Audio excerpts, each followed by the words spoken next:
এমনও দিন গেছে এই সমস্ত মাহফিল করাইতে যাইয়া বারবার টানাতে যাইয়া পারমিশন নেওয়া লাগছে। কথা বলেন ঠিক কিনা? আরো জোরে কন।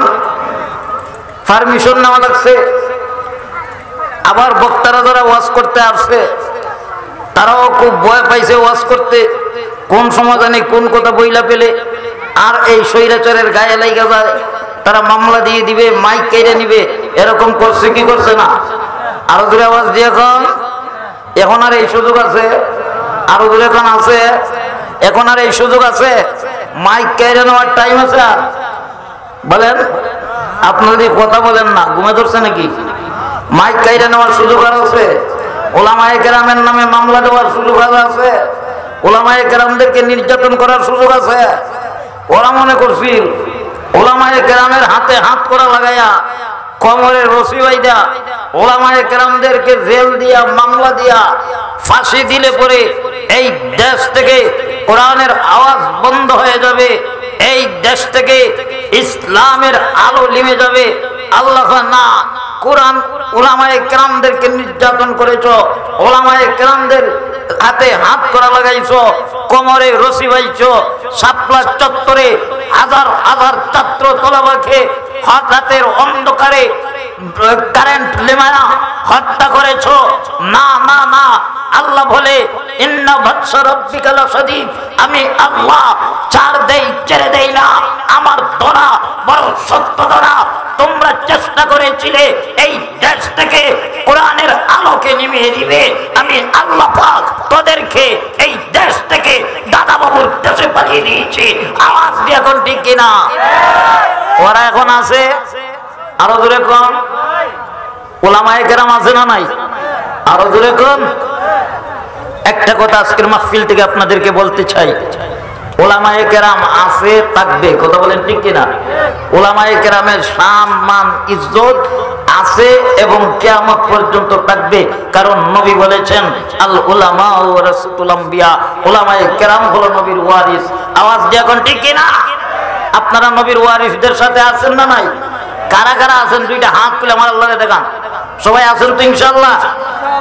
ওলামায়ে কেরামদেরকে নিয়ে যদি কেউ কটাক্ষ করে, মসজিদ মাদ্রাসাকে নিয়ে যদি কেউ কটাক্ষ করে, ওয়াজ মাহফিল নিয়ে যদি ভবিষ্যতে আর কেউ ষড়যন্ত্র করে, তাদের কালো হাত ভেঙ্গে দিতে কারা কারা রাজি আছো? দুইটা হাত তুলে আমার আল্লাহকে দেখাও। আল্লাহ কবুল করুক, সকলে বলেন আমিন। এখনো কিন্তু ওয়াজ মাহফিলের বিরোধিতা করে নেওয়ালা লোক আছে, আছে না নাই?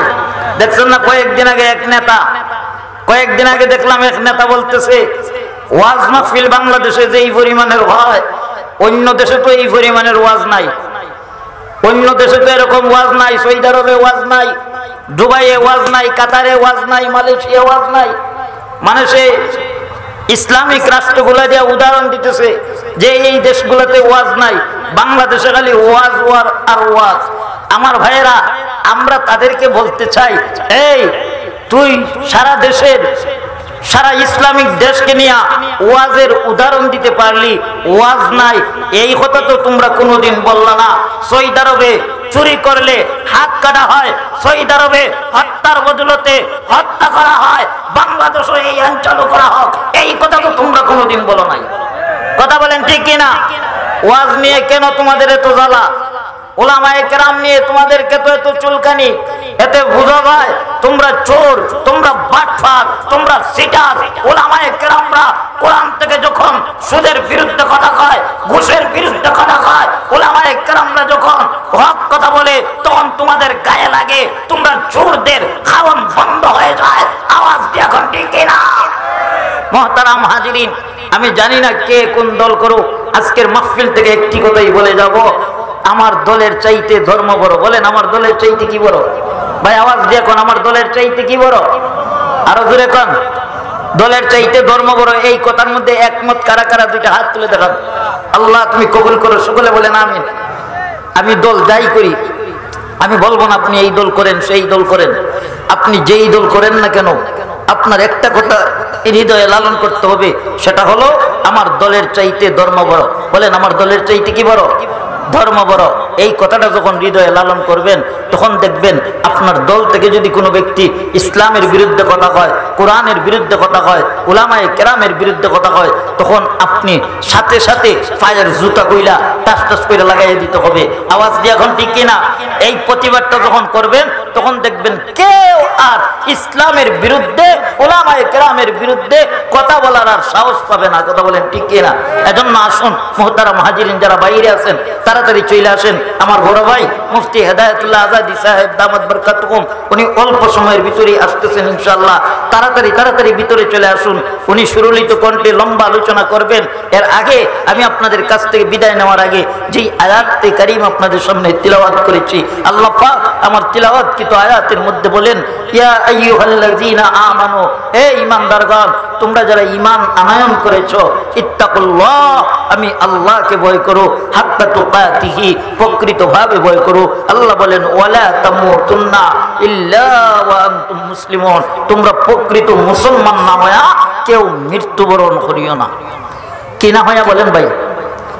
প্রকৃত মুসলমান না হয়। আমরা মুসলমান কি মুসলমান না? আমরা সবাই মুসলমান তো ভাই, মুসলমান না? আল্লাহ তাআলা মুসলমানদের কি বলতেছেন? তোমরা প্রকৃত মুসলমান না হয়ে কেউ মৃত্যুবরণ করিও না।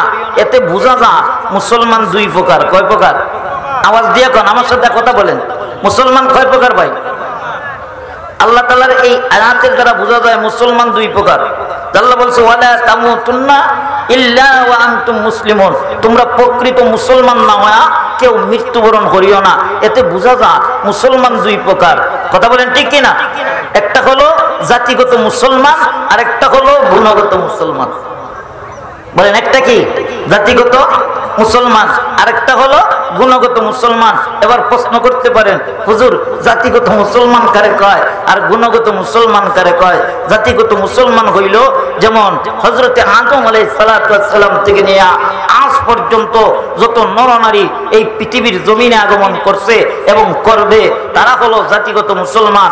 আরেকটু উদাহরণ দিলে বুঝবেন, যেমন আপনি আমার দাদা ছিল মুসলমান, আপনি আমার দাদার পরে আপনি আমার বাবা মুসলমান, আমরা ওই বাবার সন্তান, আমরাও মুসলমান, আমাদের ঘর থেকে ছেলে সন্তান আসতেছে, তারাও মুসলমান, মানে ওটাও মুসলমান। কথা কন ঠিক কিনা? আরো জোরে কন।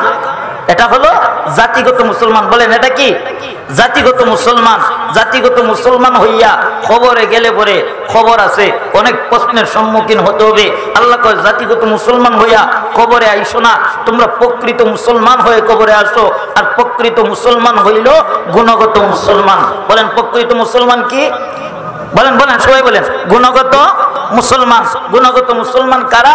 যারা আতিউল্লাহ ওয়া আতিউর রাসূল, যারা আল্লাহর হুকুম মানছে, আল্লাহর রাসূলের অনুসরণ অনুকরণ ইতাআত করে তাদের টোটাল জিন্দেগিটাকে নবীর সুন্নাত তরিকায় আল্লাহর হুকুম দিয়া সাজাইছে, তারা হইল গুণগত মুসলমান। কথা কোন ঠিক না? আমরা গুণগত মুসলমান হয়ে মরতে চাই না জাতিগত? কথা কোন, কথা কোন। আমরা গুণগত মুসলমান হয়ে মরতে চাই না জাতিগত? কারা কারা গুণগত মুসলমান হয়ে মরতে চান? দুইটা হাত তুলে আল্লাহকে দেখান। নারে তাকবীর, নারে তাকবীর, লিল্লাহি তাকবীর।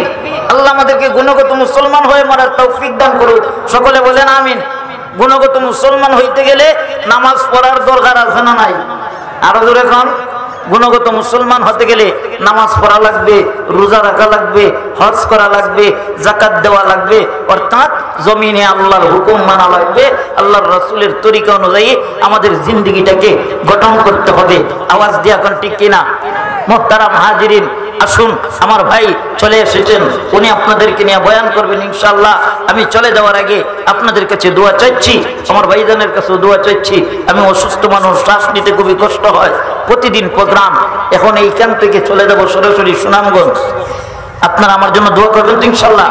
আপনারা দোয়া করবেন। অন্য কোথায় সময় পাইলে আপনাদেরকে নিয়ে আলোচনা করব। আপনাদের এই মাদ্রাসার মুত্তামিম সাহেব, সম্মানিত সুমন ভাই, উনি আমার খুবই পরিচিত মানুষ, বন্ধু মানুষ। তারপরে মুফতি কবির আহমদ সিদ্দিক, উনি আমার মহব্বতের মানুষ, বন্ধু মানুষ। ওনাদের মহব্বতে আপনাদের এলাকায় আসছি। আবারও ইনশাআল্লাহ আল্লাহ বাঁচাইলে দেখা হবে। সবাইকে আল্লাহ পাক সুস্থ রাখুক, ভালো রাখুক। ওয়া আখির দাওয়ানা আনিল হামদুলিল্লাহি রাব্বিল আলামিন।